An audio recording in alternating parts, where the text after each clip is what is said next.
And Jacob dwelt in the land wherein his father was a stranger, in the land of Canaan. These are the generations of Jacob.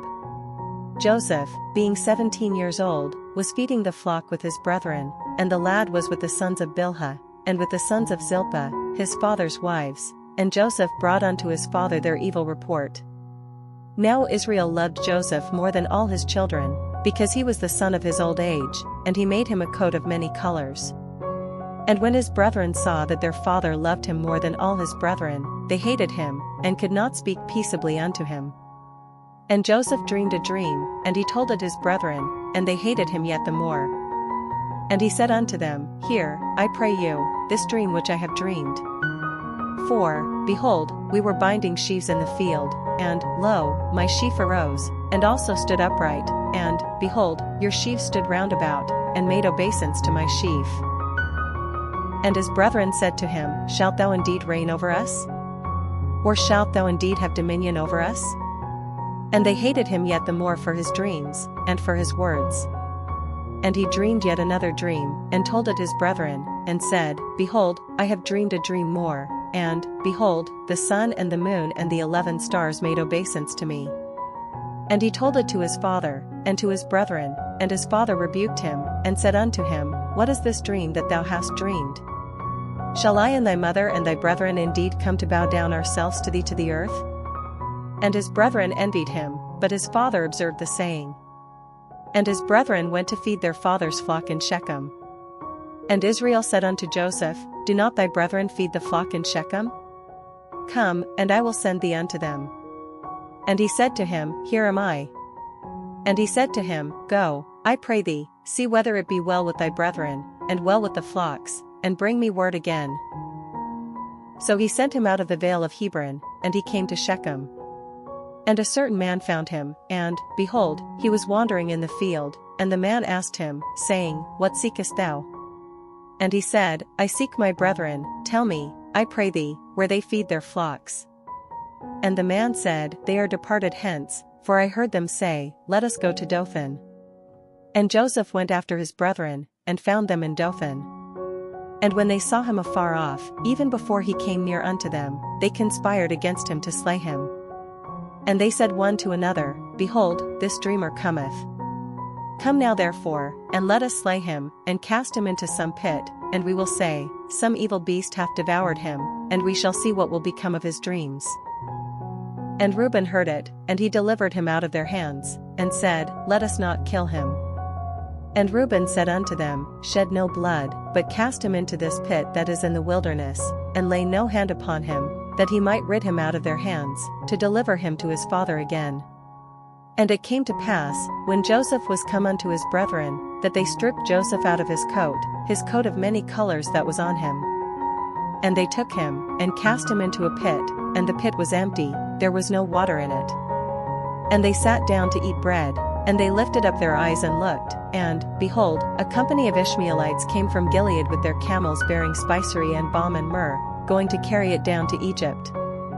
And Judah said unto his brethren, What profit is it if we slay our brother, and conceal his blood? Come, and let us sell him to the Ishmaelites, and let not our hand be upon him, for he is our brother and our flesh. And his brethren were content. Then there passed by Midianites merchantmen, and they drew and lifted up Joseph out of the pit, and sold Joseph to the Ishmaelites for 20 pieces of silver, and they brought Joseph into Egypt. And Reuben returned unto the pit, and, behold, Joseph was not in the pit, and he rent his clothes. And he returned unto his brethren, and said, The child is not, and I, whither shall I go? And they took Joseph's coat, and killed a kid of the goats, and dipped the coat in the blood. And they sent the coat of many colors, and they brought it to their father, and said, This have we found, know now whether it be thy son's coat or no. And he knew it, and said, It is my son's coat, an evil beast hath devoured him, Joseph is without doubt rent in pieces. And Jacob rent his clothes, and put sackcloth upon his loins, and mourned for his son many days. And all his sons and all his daughters rose up to comfort him, but he refused to be comforted. And he said, For I will go down into the grave unto my son mourning. Thus his father wept for him. And the Midianites sold him into Egypt unto Potiphar, an officer of Pharaoh's, and captain of the guard. And it came to pass at that time, that Judah went down from his brethren, and turned into a certain Adullamite, whose name was Hira.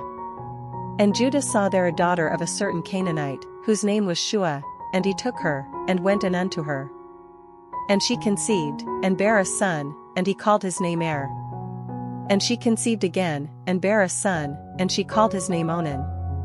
And she yet again conceived, and bare a son, and called his name Shelah, and he was at Chezib when she bare him. And Judah took a wife for Er his firstborn, whose name was Tamar. And Er, Judah's firstborn, was wicked in the sight of the Lord, and the Lord slew him. And Judah said unto Onan, Go in unto thy brother's wife, and marry her, and raise up seed to thy brother. And Onan knew that the seed should not be his, and it came to pass, when he went in unto his brother's wife, that he spilled it on the ground, lest that he should give seed to his brother. And the thing which he did displeased the Lord. Wherefore he slew him also. Then said Judah to Tamar his daughter-in-law, Remain a widow at thy father's house, till Shelah my son be grown, for he said, Lest peradventure he die also, as his brethren did. And Tamar went and dwelt in her father's house. And in process of time the daughter of Shua Judah's wife died, and Judah was comforted, and went up unto his sheep-shearers to Timnath, he and his friend Hira the Adullamite. And it was told Tamar, saying, Behold thy father-in-law goeth up to Timnath to shear his sheep. And she put her widow's garments off from her, and covered her with a veil, and wrapped herself, and sat in an open place, which is by the way to Timnath, for she saw that Shelah was grown, and she was not given unto him to wife. When Judah saw her, he thought her to be an harlot, because she had covered her face. And he turned unto her by the way, and said, Go to, I pray thee, let me come in unto thee, for he knew not that she was his daughter-in-law. And she said, What wilt thou give me, that thou mayest come in unto me? And he said, I will send thee a kid from the flock. And she said, Wilt thou give me a pledge, till thou send it? And he said, What pledge shall I give thee? And she said, Thy signet, and thy bracelets, and thy staff that is in thine hand. And he gave it her, and came in unto her, and she conceived by him.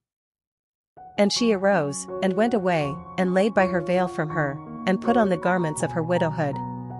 And Judah sent the kid by the hand of his friend the Adullamite, to receive his pledge from the woman's hand, but he found her not.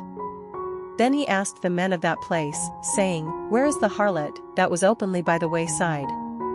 And they said, There was no harlot in this place. And he returned to Judah, and said, I cannot find her, and also the men of the place said, that there was no harlot in this place. And Judah said, Let her take it to her, lest we be shamed, behold, I sent this kid, and thou hast not found her. And it came to pass about 3 months after, that it was told Judah, saying, Tamar thy daughter-in-law hath played the harlot, and also, behold, she is with child by whoredom. And Judah said, Bring her forth, and let her be burnt. When she was brought forth, she sent to her father-in-law, saying, By the man, whose these are, am I with child? And she said, Discern, I pray thee, whose are these, the signet, and bracelets, and staff? And Judah acknowledged them, and said, She hath been more righteous than I, because that I gave her not to Shelah my son. And he knew her again no more. And it came to pass in the time of her travail, that, behold, twins were in her womb. And it came to pass, when she travailed, that the one put out his hand, and the midwife took and bound upon his hand a scarlet thread, saying, This came out first. And it came to pass, as he drew back his hand, that, behold, his brother came out, and she said, How hast thou broken forth? This breach be upon thee, therefore his name was called Pharez. And afterward came out his brother, that had the scarlet thread upon his hand, and his name was called Zara. And Joseph was brought down to Egypt, and Potiphar, an officer of Pharaoh, captain of the guard, an Egyptian, bought him of the hands of the Ishmaelites, which had brought him down thither. And the Lord was with Joseph, and he was a prosperous man, and he was in the house of his master the Egyptian. And his master saw that the Lord was with him, and that the Lord made all that he did to prosper in his hand. And Joseph found grace in his sight, and he served him, and he made him overseer over his house, and all that he had he put into his hand. And it came to pass from the time that he had made him overseer in his house, and over all that he had, that the Lord blessed the Egyptian's house for Joseph's sake, and the blessing of the Lord was upon all that he had in the house, and in the field. And he left all that he had in Joseph's hand, and he knew not aught he had, save the bread which he did eat. And Joseph was a goodly person, and well favored. And it came to pass after these things, that his master's wife cast her eyes upon Joseph, and she said, Lie with me. But he refused, and said unto his master's wife, Behold, my master wotteth not what is with me in the house, and he hath committed all that he hath to my hand.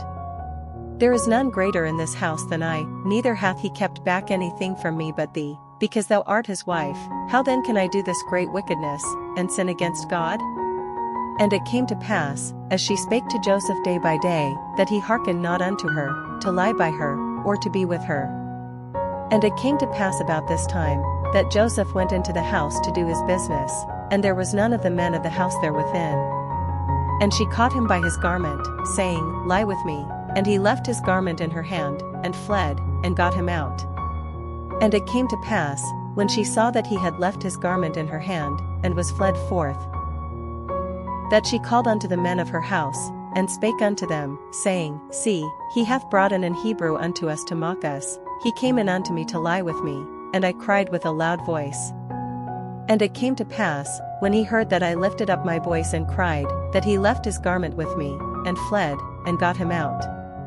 And she laid up his garment by her, until his lord came home. And she spake unto him according to these words, saying, The Hebrew servant, which thou hast brought unto us, came in unto me to mock me. And it came to pass, as I lifted up my voice and cried, that he left his garment with me, and fled out. And it came to pass, when his master heard the words of his wife, which she spake unto him, saying, After this manner did thy servant to me, that his wrath was kindled. And Joseph's master took him, and put him into the prison, a place where the king's prisoners were bound, and he was there in the prison. But the Lord was with Joseph, and shewed him mercy, and gave him favor in the sight of the keeper of the prison. And the keeper of the prison committed to Joseph's hand all the prisoners that were in the prison, and whatsoever they did there, he was the doer of it. The keeper of the prison looked not to anything that was under his hand, because the Lord was with him, and that which he did, the Lord made it to prosper. The Gospel of the Lord. Praise to you, Lord Jesus Christ.